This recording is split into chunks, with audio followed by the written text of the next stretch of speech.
Prefeito de Porto Alegre entrega editais para obras da Copa. Como repercute a decisão da Justiça que reconheceu o casamento civil entre pessoas do mesmo sexo? E ainda... Os transtornos do trânsito na Avenida Flores da Cunha, em Cachoeirinha, devem seguir até o final de novembro. Em Novo Hamburgo, as futuras mamães são estimuladas a realizarem o pré-natal. Sol volta a aparecer no Rio Grande do Sul, agora no Ubra Notícias.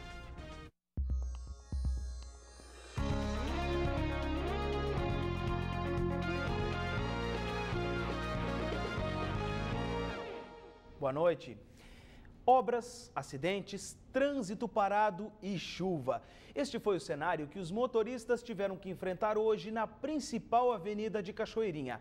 Ela já é considerada a segunda via com maior volume de tráfego do estado. São 150 mil veículos por dia, atrás apenas da BR-116. Um teste de paciência para quem precisa usar a Avenida Flores da Cunha todos os dias. Este trecho na entrada da cidade, próximo à ponte do Rio Gravataí, virou um canteiro de obras. Uma das 3 pistas praticamente desapareceu. No lugar dela, um enorme buraco. O trabalho é para reconstruir a via, reforçando a pavimentação. Em horários de pico, até às 9 horas da manhã e após as 5 horas da tarde, a empresa responsável pela obra libera 2 pistas para o tráfego de veículos para tentar amenizar os congestionamentos. Mas hoje pela manhã, um acidente envolvendo 2 caminhões bloqueou uma das faixas e complicou ainda mais a situação dos motoristas. Essas obras estão atrasando demais, né? Estão muito atrasadas, né? Já está quase um ano essas obras aqui, né? Então, e o trânsito fica caótico. Quando acontece um acidente, aí a coisa fica insuportável. O congestionamento na entrada de Cachoeirinha atingiu 3 quilômetros, da Fiergs, na Avenida Assis Brasil, em Porto Alegre, até a ponte. O tempo médio para fazer o percurso chegou a 1 hora. A situação, que se repete diariamente, deixa muitos motoristas revoltados. Todo dia por causa dessa porcaria dessa obra deles aí, que tá... Certo, pegaram o preço baixo para fazer essa obra aí e fizeram essa porcaria aí, ó. De acordo com o engenheiro responsável pela obra, ainda faltam 1.700 metros de pavimentação. São vias transversais à avenida e trechos que ficaram para trás. A previsão é que os trabalhos sejam concluídos no mês de novembro. No entanto, ainda falta uma etapa considerada crítica. A reforma na cabeceira da ponte na saída da cidade deve bloquear o tráfego para ônibus e caminhões. Nós estamos estudando até mesmo a alteração do método construtivo, né? De repente, ao invés de escavar para melhorar a estrutura, se faz apenas a capa para diminuir a deflexão, né? E possibilitar o mais rápido possível a liberação da ponte. Para a prefeitura, o problema é que o volume de veículos que trafegam na Avenida Flores da Cunha triplicou nos últimos 10 anos. Segundo o Detran, passou de 53 mil para 150 mil veículos por dia. 40% tem placas de Gravataí. O trajeto que seria alternativa é pela Freeway, mas é preciso passar pelo pedágio. O valor, que era de R$ 3,70 para os automóveis, subiu hoje para R$ 4,00. Vou pagar 4 pilas de pedágio todos os dias, ida e vinda. Onde é que vai o meu dinheiro? E aí, eu, além de tudo, tenho que caminhar mais 7 ou 8 quilômetros de ida e vinda. No meio de tanto transtorno, este motorista profissional dá a dica. Paciência. A alma do negócio é paciência.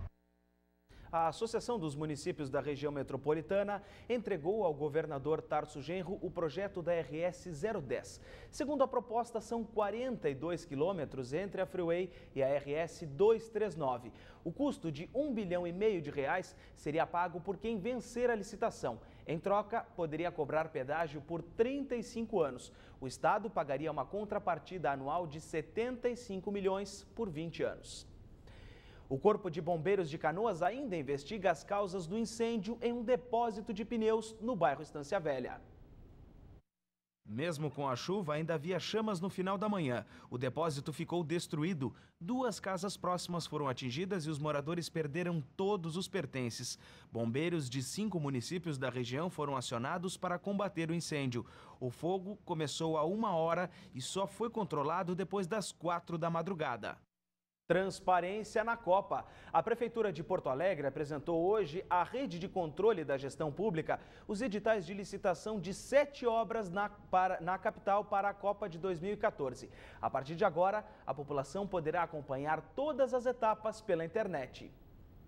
A construção de um viaduto junto à estação rodoviária, ligando a Avenida Júlio de Castilhos a Castelo Branco, a duplicação de parte da Avenida Tronco, na zona sul da cidade, e da Avenida Edivaldo Pereira Paiva estão entre as obras. O custo total foi calculado em R$400 milhões. Os editais devem estar disponíveis para as empresas a partir de segunda-feira. O andamento das construções poderá ser acompanhado através do portal de transparência da Copa, uma importante ferramenta de fiscalização disponibilizada através da internet. A transparência não se encerra nesse evento, não se encerra no nosso portal. A transparência ela vai avançando conforme avança a democracia. Avançando a democracia, os mecanismos de controle do poder público precisam avançar para que a gente possa se manter no rumo das liberdades e do desenvolvimento econômico. O prefeito Fortunati voltou a falar sobre a dificuldade de encontrar empresas interessadas em realizar algumas das obras que já tiveram os editais publicados. Já realizamos, como exemplo, uma licitação em relação à ponte sobre o Arroio Dilúvio. Não apareceu nenhuma empresa interessada. Estamos fazendo uma nova licitação. Até mesmo a remoção das famílias que moram ao longo da Avenida Tronco é um desafio para a prefeitura. Estamos, inclusive, fazendo chamamento, convidando empresas que fazem construções em São Paulo e no Rio de Janeiro, de grande porte, e fazendo convite. Se as nossas empresas não estão respondendo, nós tentaremos buscar outras empresas, abrindo, obviamente, o mercado para a construção dessas casas. Durante esta manhã, ainda houve pancadas de chuva no estado e ventos de 63 km por hora no Chuí. À tarde, a frente fria se afastou, parou de chover, mas permaneceu nublado.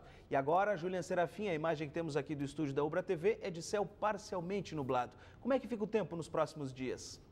Olha, Guilherme, o ciclone extratropical foi o causador desses ventos fortes e chuvas intensas. Mas a partir de amanhã, o tempo melhora e o sol aparece em todo o território gaúcho. Confira nos mapas. O ciclone extratropical se afasta do Rio Grande do Sul. Com isso, a massa de ar frio e seco ganha força e deixa o tempo firme em todo o estado. Mínima de 7 em Jaguarão, máxima de 23 graus em Osório. Na região metropolitana, mínima de 11, máxima de 23 graus. Em Porto Alegre, no decorrer da manhã, a nebulosidade diminui e aos poucos o sol aparece. Na sexta-feira, a massa de ar frio e seco que atua sobre o Rio Grande do Sul mantém o tempo firme. Para o sábado, o sol continua predominando. O frio começa a perder força e a temperatura máxima fica mais alta, podendo chegar aos 25 graus na capital. Guilherme. Obrigado, Julian. Boa noite e até amanhã. Boa noite, até amanhã. A seguir, como repercute a decisão da Justiça sobre o casamento civil entre pessoas do mesmo sexo. E ainda, o patinador que recebeu medalha de ouro nos Jogos Pan-Americanos. Alunos do ensino médio das escolas estaduais podem se inscrever até amanhã nos cursos do Pronatec. Em Canoas são mais de 400 vagas. Os interessados devem procurar a direção das escolas em que estudam. A Gerdau promove nesta quinta o projeto Ação Comunidade Encharqueadas. Palestras sobre o combate à dengue, saúde bucal e consciência ambiental devem ser realizadas. Haverá ainda sessões de cortes de cabelo e embelezamento para a comunidade.